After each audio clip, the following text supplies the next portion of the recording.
I am an artist living in beautiful Vermont, USA, and I have a lot of questions. So I engage the minds of the people that I meet. Poets, writers, artists. I explore what's inside and share it with you. My name is Ricky McGeckran, and I am eager to know. Hello everyone, welcome to Eager to Know, and today we are going to be talking about my upcoming art show, Fabris Finestrae, which is happening in Brattleboro, Vermont, the month of August, and we are having John Hadden talk to me about the artwork. Great. Rick, is there anything you want to say about what inspired you to do this show? Sure. Well, I'm always looking to do a show. I'm always looking for an excuse to get my artwork out in the world. And I came up with this topic of the beauty that we find in work. Oftentimes, we think of work as a place of drudgery, etc. But I recall that work for me is oftentimes a place of beauty, whether it's a coworker that became a really good friend, or sometimes I will be looking out the window of an office and I will see something spectacular. And that idea kind of stuck with me, and I wanted to do some paintings that reflected that. So I pulled together, I've pulled together 13 paintings, and they are very varied, and they all are on the theme of the beauty that we find in work, which is Fabris Finestrae, or windows for the workers. Well, one of the things I told Rick that I wasn't going to ask him questions before. We just went and looked at his paintings in the studio. And, here's my camera. Hi. And one of the things I didn't say was that I love your paintings. And I've been around a lot of painters. So I've developed a kind of set of interests in painting. And one of the things I like about your painting is that it's very much influenced by your imagination. It's not just a copy of what it is you see. It starts with that, and then it goes somewhere. Is that right? Absolutely. And one of the things I noticed was that your earlier paintings, how long have you been at it? I probably started painting around 2011.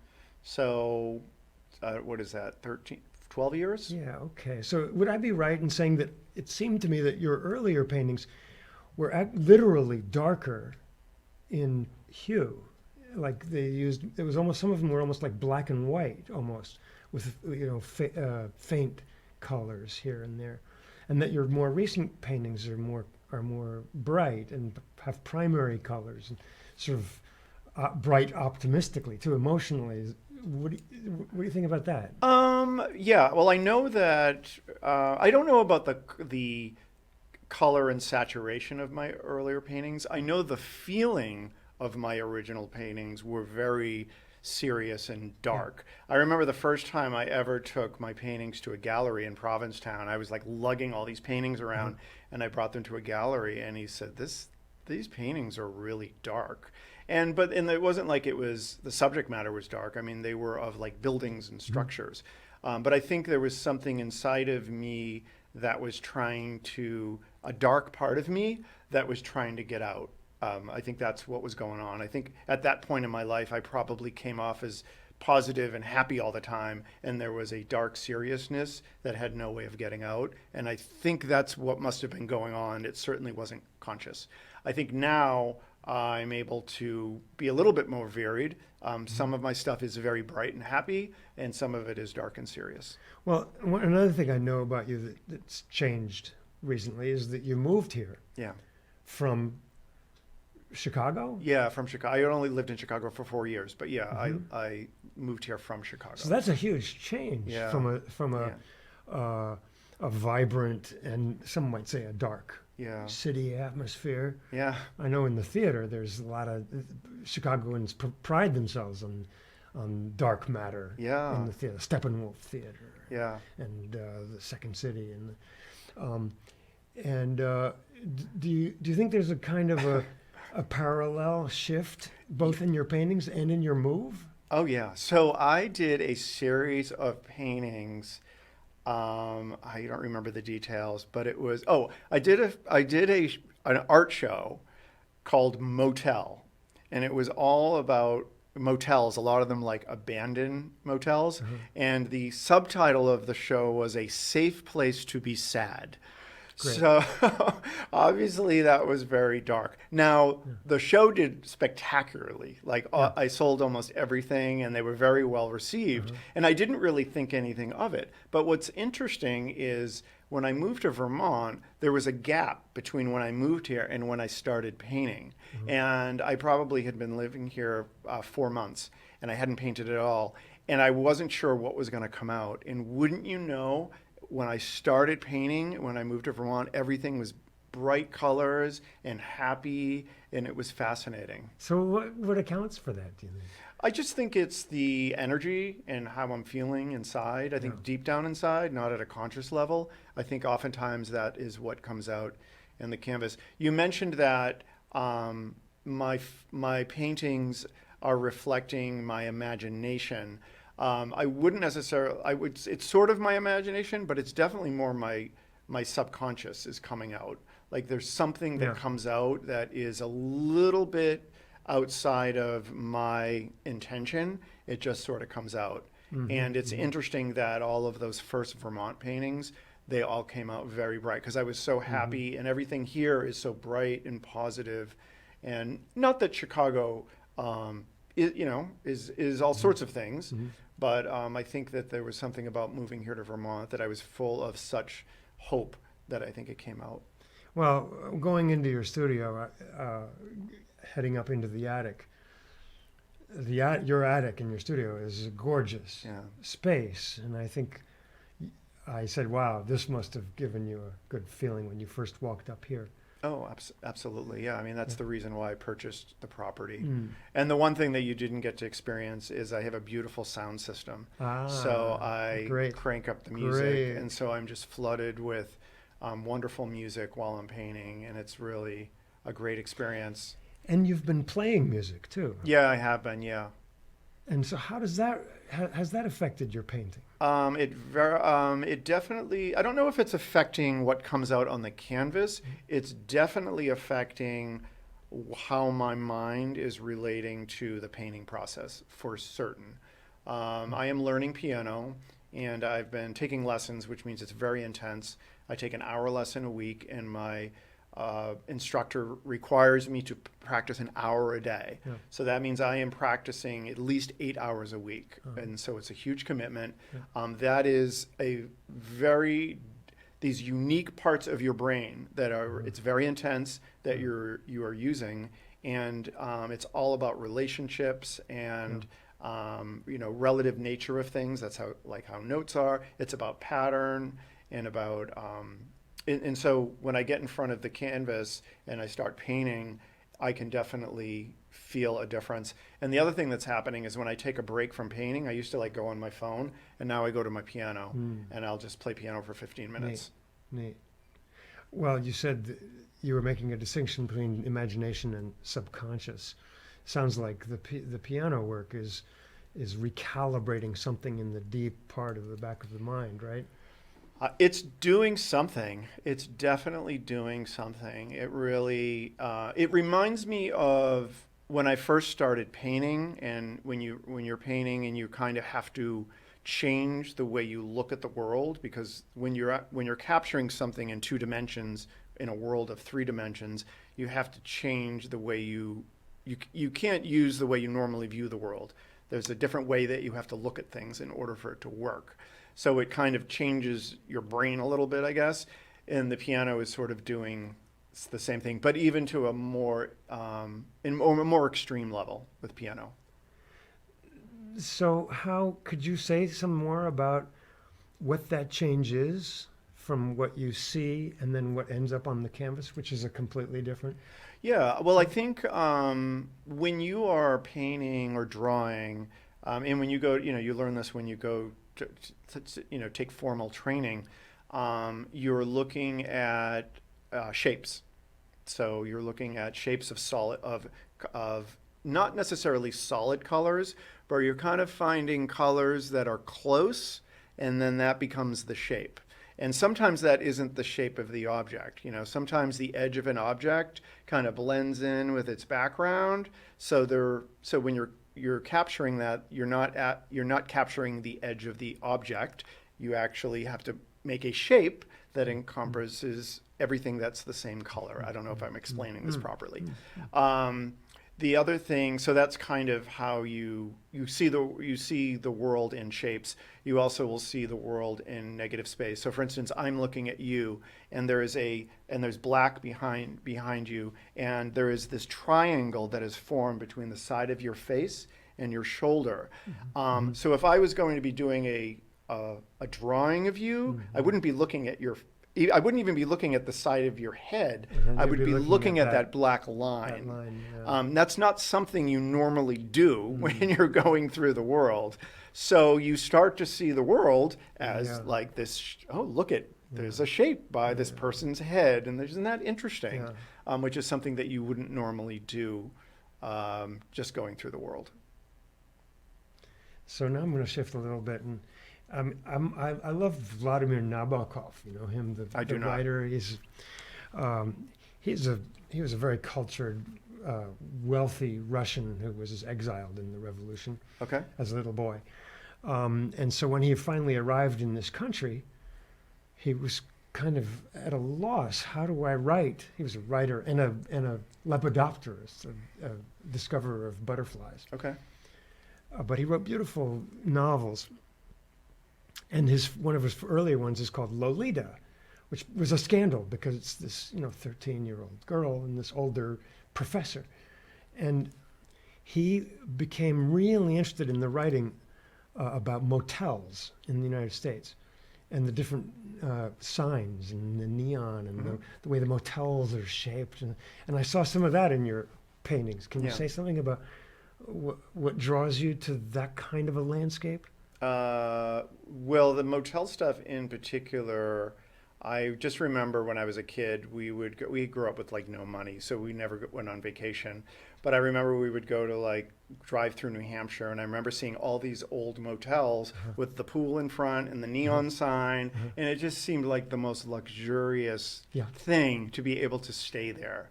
And I just always dreamed that I could just go into this motel room and stay with my family and go swimming in the pool. And I think that was something, there was something about it that had a sense of warmth to it. And I think that was part of it. But also I think that, as I mentioned, the name of the subtitle of that show was A Safe Place to Be Sad. And I think there was also something about it that a lot of the motels were former glory, mid-century modern type motels. And now they were, I don't know what was going on in them. They were barely open now when I took a photo of them. I don't know, there was something about them that it seemed like a safe place to be. When you're sad and depressed, I like to be in a safe place by myself, where it's like maybe rainy. I don't like it to be bright and sunny. So I think that was kind of where that. To me, it reminds me of like the Bates Motel. And Psycho, or a lot of noir movies that have the motel, and there's something kind of forbidding about them. But you find that comforting? Well, I mean, there's so many things I could talk about the motel thing, but I mean, there's something about, sometimes I remember years ago when I lived in Boston, if I was feeling really overwhelmed and sad, I would just go and get a motel room and just be by myself, and I would just feel so much better. It was very strange. I've done that too. So there was something weird about that. I think just being in a fresh perspective. But also there's the talk about something forbidden. Motels are also interesting because there's all kinds of stuff that goes on in them. I mean, we can only imagine what is happening in motel rooms, and some of it is joyous and some of it is heartbreaking, and I just think it's there's a lot of emotions, activities, and experiences, a high volume of them that are happening. Like a beehive. A beehive of human interaction. In of all amplitude, extreme highs. Maybe someone is having a an experience with drugs or alcohol, which Right. is like and they're at the bottom Yeah. of the bottom. Yeah. Or maybe someone is in a unhappy marriage Yeah. and they're having an affair and it's the only bit of happiness that they have in their life, and it's Yes. happening in a motel. So it's a place outside of the settled, conventional settings of American life. Correct. It's like a place where other things can Right. Safely happen. Right. And it's got this beautiful neon sign. Yeah, and Take the it- shapes of the signs Yeah, they are are. great too. Those kind of post-deco Yeah. 50s shapes. And that was the great thing about Chicago, because in the Boston area, most of these signs are they're not here anymore, or there anymore. In Chicago, everything is still there. Yeah, neat. So they really have maintained That's it. great. So do you miss Chicago? There's some aspects of it that I miss. Yeah, certainly. I miss Like what? I miss the fact that there was always something to do. I lived in Andersonville. Yeah, which you said was- you were right by this jazz club. Yeah, I was right by the Green Mill. So there was everything. Like within a 10-minute walk, I had any possible thing that I would want to do in my neighborhood. It was super safe. It was Sounds great. Yeah, it was great. It sounds like I should go there. You stay here. Yeah. And we'll switch places. Well, I think you should definitely go to Andersonville. And my street I lived in was like this beautiful tree-lined street. And I was right at the end of my street was Clark Street, which was the big busy street. So it was quiet, but Oh. it was accessible. Yeah, it was Neat. wonderful. Neat. So I do miss some aspects of it. There's one of your paintings is called "This Life Comes with No Answers." Do you know the one I mean? It's a boy. It's a young man Oh yeah. On On a bicycle. on a bicycle, and a huge bag of balloons is streaming behind him. Yeah. It's not my favorite of your paintings, but I was drawn to the title. What do you how did that formulate? I thought it was taken from an image that was in Vietnam. Yeah. In Vietnam, everything is transported via bicycles, including balloons. I also saw someone transporting had a giant clear plastic bag on a bicycle filled with bags of each bag holding water with an individual goldfish. It was just spectacular. That's great.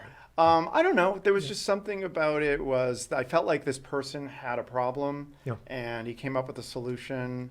And But are you attracted to the whole multiverse of no answers?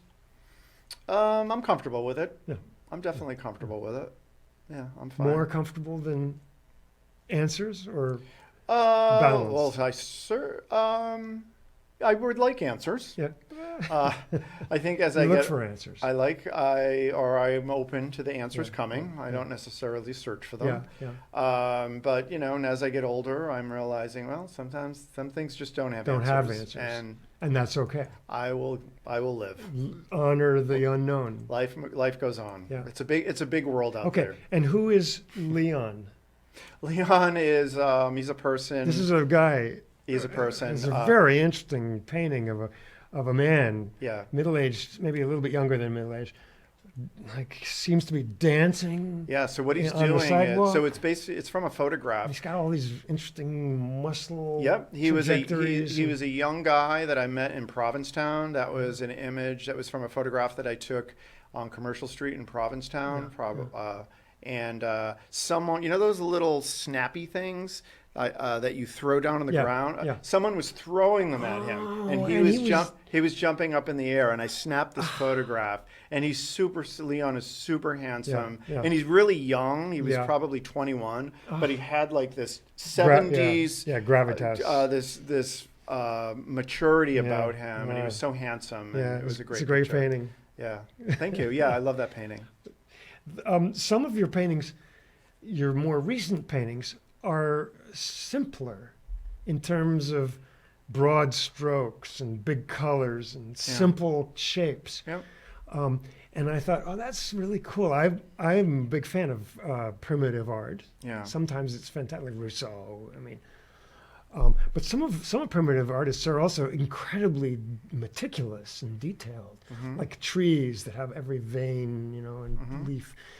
But these broad, simpler, almost abstract paintings of buildings uh, are later than some of your more meticulous, Yeah. intricate cloud work and stuff like that with highlights. What do you make of that? I think a lot of it has to do with training. I think a lot of my earlier paintings were before well, one of the things I did, I went to the Florence Academy of Art, Uh-huh. in addition to other places. But I mean, as I mentioned, talking about the big shapes, Yeah. like that's the big thing with painting, is Yeah. you really Yeah. just focus on the big, most important key shapes. Yeah. And I think once you start approaching painting in that way, you start to realize that some of when you're focusing on less of the maybe accounting for the details later in the painting process, Uh-huh. sometimes you realize you don't need them. Your podcast, Eager to Know, you weren't always a podcaster, right? Well, I mean, I started it when I moved to Chicago, basically. Oh, okay. So you've been doing that for a while. Yeah, so I did it as Longer than painting. No, not as long. no. Okay. So I started painting, and then I did the podcast when I moved to Chicago. Okay. So yeah. So, is there an interest in the process of podcasting, of finding out about other people, that benefits your painting or relates to it or parallels it in any way? I don't think so. Or do you think of them as two totally different things? I don't think that they really relate. I would say that doing the podcast has kind of changed me in many ways, because it's changed how I view people, because I get to have conversations in a way that is very unique. When I'm interviewing someone on a podcast, I'm getting to ask questions in a very different manner than if Yeah. I was having coffee with someone. Right. Yep. It's a very different situation. So I've actually learned a lot about people. I've learned and subsequently learned a lot about myself, but I've also learned a lot because I ask people a lot about their limits and challenges and Yeah. fears. So that's helped me in painting, not from like how to paint, but feeling confident that, all right, this feels overwhelming, like I can't do this. But I know, because I've talked to people who are creative people, that just do it, or take a break, or there's a way to get through it. So what is your biggest fear? My biggest fear, oh my goodness. Go ahead. Just what comes to you. I would say not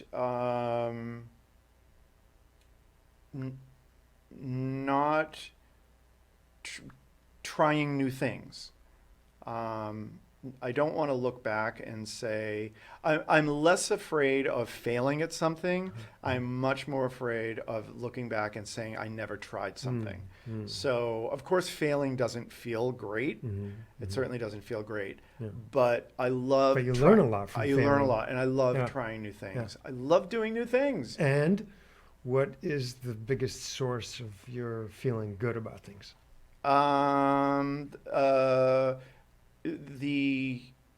When my brain is learning something new, learning a new skill, or or when my world gets opened. So for instance, when I was in high school, when I first took physics, and I realized that mathematics isn't just to annoy me, and it isn't just about counting eggs, it actually describes the universe. It describes atoms. It describes planets. I mean, that was incredible. Same thing with piano. It's the same thing. Like, I'm not just learning how to read music. Like, I am realizing that this is an entire... You're recalibrating. Well, it's also a sophisticated language. It's a sophisticated way of expressing emotion. It's incredible. And the fact that I have these doors open to me to learn that for the rest of my life, that's awesome. Yeah. It's a lot of work, but Well, it's awesome. Congratulations. Well, thank you. I think that's it. You think so? I think you aced it. All right, good. All right, thank you, John. I was really nervous about this because you didn't tell me anything about what you were going to ask me.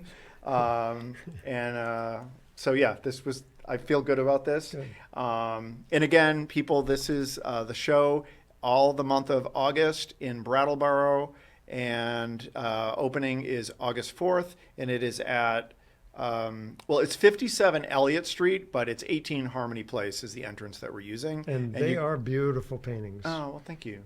Gorgeous, really wonderful. Oh, thank you very much. And thought-provoking and soul-provoking. Well, that's what I intend to do. I'd rather it be that than beautiful. Yeah. Yeah. So, yeah.